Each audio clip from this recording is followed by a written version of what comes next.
చేయాల్సిన విషప్రచారం అంతా చేస్తారు. ఒకవేళ ఏదైనా ఒక కేసు పెట్టి లోపలైతే మళ్ళీ ఏడ్చేస్తారు. ప్రశ్నిస్తే కేసులు పెడతారా, ప్రశ్నిస్తే లోపలేసేస్తారా, ప్రశ్నించినందుకో లేదంటే ప్రభుత్వానికి వ్యతిరేకంగా మాట్లాడినందుకో వెంకటరెడ్డి గారిని అరెస్ట్ చేయాల.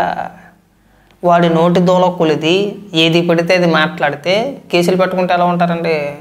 కర్నూలు బస్సు ప్రమాదం జరిగినప్పుడు ఎంతలా విష ప్రచారం చేశారు. అప్పుడు నోటీసులు ఇచ్చి విచారణకి రావాలంటే ఏమని మాట్లాడారు? అది అంతమంది చనిపోతే ప్రభుత్వమే కావాలని చెప్పి చంపేసిందని చెప్పేసి ఒక విష ప్రచారం చేసుకొచ్చారు. తర్వాత కాశీబుగ్గ వెంకటేశ్వర స్వామి ఆలయంలో తొక్కిసలాట, అదొక దుర్ఘటన, ఎవరో ఊహించినది. దానిపైన కూడా అదే రకంగా కావాలని చేశారని ఇంకొకటని ఒక విష ప్రచారం చేసుకొచ్చారు. రీసెంట్గా పరకామణి కేసులో కీలక వ్యక్తి అయినటువంటి ఎస్ఐ సతీష్ కుమార్ గారు చనిపోతే ఆయన మరణాన్ని కూడా మొట్టమొదటిగా చనిపోయారు అని వార్త రాగానే వైఎస్ఆర్సీపీ పార్టీ అఫీషియల్ పేజీలో ఆత్మహత్య అని చెప్పేసి అందరికంటే ముందే చెప్పేశారు వీళ్ళే. ఇంకా అప్పటికి పోలీసులు ఇంకా బాడీని కూడా హ్యాండ్ ఓవర్ చేసుకోవాలా. ఫోటోలు బయటికి రాగానే ఆత్మహత్య అని చెప్పేసి వీళ్ళు ఒక స్టేట్మెంట్ ఇచ్చేసారు వైఎస్ఆర్సీపీ పార్టీ అఫీషియల్ పేజీలో. ఇమీడియట్గా ఒక 15 నిమిషాల వ్యవధిలో భూమన కరుణాకర్ రెడ్డి ఒక ప్రెస్ మీట్ పెట్టాడు. ఆ ప్రెస్ మీట్లో ఏదో దగ్గరుండి కళ్ళారా చూసిన వ్యక్తిగా సతీష్ కుమార్ గారు ట్రైన్ నుంచి దూకి ఆత్మహత్య చేసుకున్నాడని చెప్పేసి బహిరంగంగా చూసినట్టు ఒక స్టేట్మెంట్ పాస్ చేసేశారు. ఆ తర్వాత పోలీసు వారు అనుమానాలు, అలాగే హాస్పిటల్లో బాడీని చూసినప్పుడు కావచ్చు, లేదంటే స్కాన్ చేసినప్పుడు కావచ్చు, తేలింది ఏంటంటే ఒంటిపైన గాయాలు ఉన్నాయి. ఇది అనుమానాస్పద మృతి. తల వెనకాతల భాగంలో బలమైన ఆయుధంతో నరికినట్టు కనబడుతుంది. ఇది ఆత్మహత్య కాదు, హత్య అని చెప్పేసి తేలింది. డైరెక్ట్గా కుటుంబ సభ్యులు, సతీష్ కుమార్ గారి కుటుంబ సభ్యులు అంటే చిన్నాన్న పెదనాన్న పిల్లలు, అన్నదమ్ములైనటువంటి వ్యక్తులు బహిరంగంగా ఓపెన్గా మీడియా ముఖంగానే భూమన కరుణాకర్ రెడ్డి హస్తం ఉందని చెప్పేసి కూడా మాట్లాడారు. ఎంతమంది ఇన్ని రకాలుగా మాట్లాడుతున్నా సరే వీళ్ళు డిబేట్లో కూర్చొని ఏమని మాట్లాడారు? వెంకటరెడ్డి గారు ఏమని మాట్లాడాడు? డైరెక్ట్గా ప్రభుత్వ పెద్దలే హత్య చేసి వైఎస్ఆర్సీపీ పార్టీ నాయకులపైన నెట్టేస్తున్నారు, మమ్మల్ని లాగుతున్నారని చెప్పేసి మాట్లాడాడు. అయితే వెంకటరెడ్డి గారి అరెస్ట్కి సంబంధించి ఈ ఎవరో కానీ నాగమల్లేశ్వరి అంట, వైఎస్ఆర్సీపీ పార్టీ ఈవిడ కూడా అధికార ప్రతినిధే. ఈవిడేం మాట్లాడుతుందో ఒకసారి వినిపిస్తా చూడండి. ఈ రాష్ట్ర ప్రభుత్వంలో అడ్డగోలుగా అరెస్టు చేసుకుంటూ మా రెడ్ బుక్ రాజ్యాంగంలో గొంతెవరు లేపకూడదు, గొంతెత్తి మాట్లాడకూడదు, గొంతెత్తి ప్రశ్నించకూడదు అనే ఆలోచన దృక్పథంతో లోకేష్ బాబు గారు, చంద్రబాబు నాయుడు గారు నిజంగా ఒక పార్టీ అధికార ప్రతినిధిని అరెస్ట్ చేయకూడదు అన్న విషయం కూడా మీకు తెలియలేదు అని అంటే ఇంకా ఎట్లాంటి పరిపాలన? పార్టీ అధికార ప్రతినిధులను అరెస్ట్ చేయకూడదా? అభిచే ఇంకేమనిపిస్తుంది అక్క? నువ్వు అధికార ప్రతినిధివే కదా, నీకు ఎవరిచ్చారు అది? ఈ పిచ్చి తెలివితేటలు నీకు అధికార ప్రతినిధి ఎవరిచ్చారక్క? అంటే అధికార ప్రతినిధి అయితే ఏది పడితే అది మాట్లాడతారా? గతంలో తెలుగుదేశం నాయకులను అరెస్ట్ చేయలేదు, అక్కడ దాకా ఎందుకు? మాజీ ముఖ్యమంత్రి చంద్రబాబు నాయుడు గారు 74,000 వయసు, అప్పటికి 3 సార్లు ముఖ్యమంత్రి ఆయన. ఒక మాజీ ముఖ్యమంత్రి మీరు అధికారంలో ఉన్నప్పుడు చంద్రబాబు నాయుడు గారు ఎమ్మెల్యే కూడా, మరి ఎందుకు అరెస్ట్ చేశారు అప్పుడు? అధికార ప్రతినిధులను అరెస్ట్ చేయకూడదని చెప్పి తెలియదా? అరే అరే అరే అరే అరే ఇలాంటి ఆనిముత్యాలన్నీ వెలి దొరుకుతారని మాకు ఇంకేమనిపిస్తుంది అక్క? చెప్పాలి, మీరు చెప్తే మేము వింటాం. ఇంకానా అధికార ప్రతినిధి అయినప్పుడు ఎంత హుందాగా మాట్లాడాలో అంత హుందాగా మాట్లాడాలి. ఆడు మాట్లాడే లేఖ భాష నీ ఇంట్లో వినిపిస్తే తుప్పుకు మూసేస్తారు. మాకు ఇక్కడికి వచ్చి కవరింగ్ ఒకటి. ఎట్లాంటి ఆలోచన దృక్పథంలో మీరున్నారు ఒకసారి మిమ్మల్ని మీరే ప్రశ్నించుకోండి. సరే, అధికార ప్రతినిధులుగా అది మా హక్కు, ప్రశ్నించేది మా హక్కు, మాట్లాడేది మా హక్కు. అధికార ప్రతినిధులనే అరెస్ట్ చేయడానికి రెడీ అయిపోయి అరెస్ట్ చేశారు అంటే ఇవాళ కారుమూరి వెంకటరెడ్డిని నిజంగా చాలా చాలా బాధాకరం. నేను ఒక అధికార ప్రతినిధిగా నిజంగా ఈ విషయాన్ని ఖండిస్తున్నాను.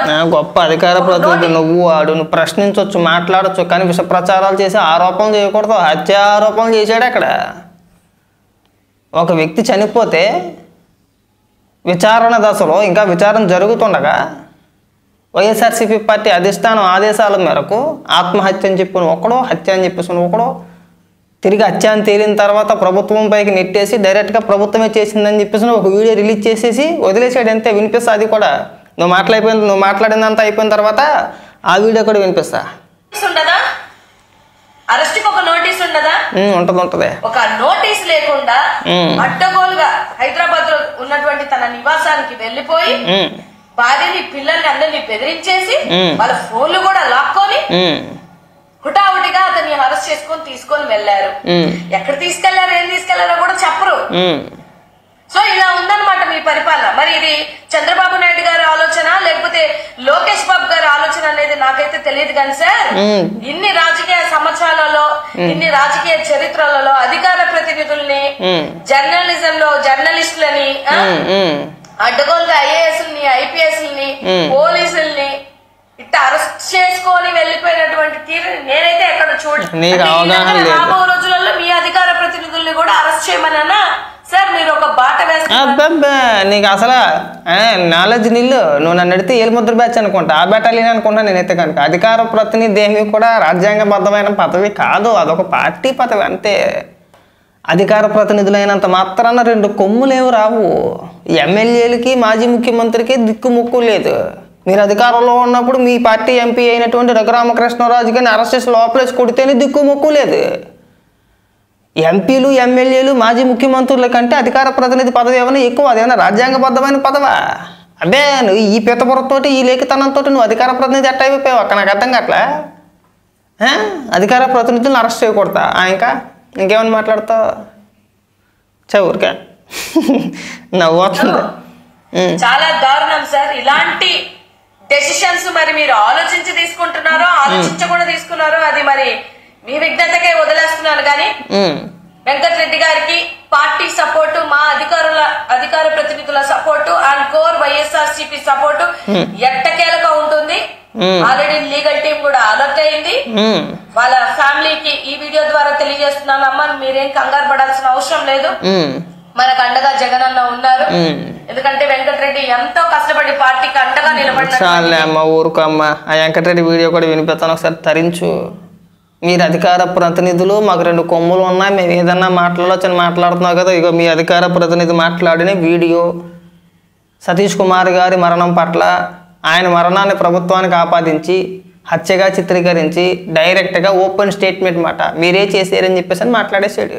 నాగమల్లేశ్వరి అనుకుంటా కదా నీ పేరు. ఈయన ఒకసారి నువ్వు అధికార ప్రతినిధి అనేంత మాత్రాన మీకేం 2 కొమ్ములు లేవు. చూసా ఎలా మాట్లాడుతున్నాడు. ప్రభుత్వాన్ని విమర్శించడంలో తప్పు లేదు, ప్రభుత్వానికి వ్యతిరేకంగా మాట్లాడడం తప్పు కాదు. అధికార ప్రతినిధులుగా అది మీ బాధ్యత కాదనం మేము. తెలుగుదేశం పార్టీ అయినా, వైఎస్ఆర్సీపీ పార్టీ అయినా, జనసేన పార్టీ అయినా, బీజేపీ అయినా, కాంగ్రెస్ అయినా ఆయా పార్టీల అధికార ప్రతినిధులు ప్రభుత్వాలను ప్రశ్నించవచ్చు, తప్పులేదు. ఏ పార్టీ రూలింగ్లో ఉంటే ఆ పార్టీని ప్రశ్నిస్తారు, కాదని అట్లా. అది అడ్డగోలుగా ఇలాగా హత్య ఆరోపణ చేయకూడదు. ఒక వ్యక్తి చనిపోయారు, విచారణ దశలో ఉంది, ఆత్మహత్య అని చెప్పేసి మీరేం మాట్లాడతారో. తిరిగి మళ్ళీ ప్రభుత్వమే చంపేసింది, తెలుగుదేశం పార్టీ నాయకులను ఇంకోటనో ఇలాంటి నేర ఆరోపణలు చేస్తూ ఉంటే చూస్తూ ఊరుకుంటారా? పైగా వచ్చి అధికార ప్రతినిధి అరెస్ట్, అదేనా రాజ్యాంగబద్ధమైన పదవా? నీకెవరు చెప్పారు అసలు? నాకు అర్థం కావట్లా. అధికార ప్రతినిధులు ఏంటి? మాజీ ముఖ్యమంత్రి చంద్రబాబు నాయుడు గారిని అరెస్ట్ చేయలేదా? రఘురామకృష్ణరాజు గారిని అప్పుడు ఎంపీ మీ పార్టీకి సంబంధించిన వ్యక్తే, అప్పుడు ఇప్పుడు కాదులే, అరెస్ట్ చేయలేదా? చింతమనేని ప్రభాకర్ గారిని, కొల్లు రవీంద్ర గారిని, అచ్చెన్నాయుడు గారిని, తెలుగుదేశం కార్యకర్తల్ని, మాలాంటోళ్ళని మీ గురించి అంటే జగన్మోహన్ రెడ్డి గురించి ఎవరేం మాట్లాడినా అరెస్టులు జరగలేదా, చేయలేదా? అదేదో ఇవాళే కొత్తగా ఇప్పుడే జరుగుతున్నట్టు ఇప్పుడే చేస్తున్నట్టు మాట్లాడతారేంటి? మిమ్మల్ని అలా వదిలేసిన మూలనే అధికార ప్రతినిధులు అనే ధీమాతోటి రెచ్చిపోతున్నారు.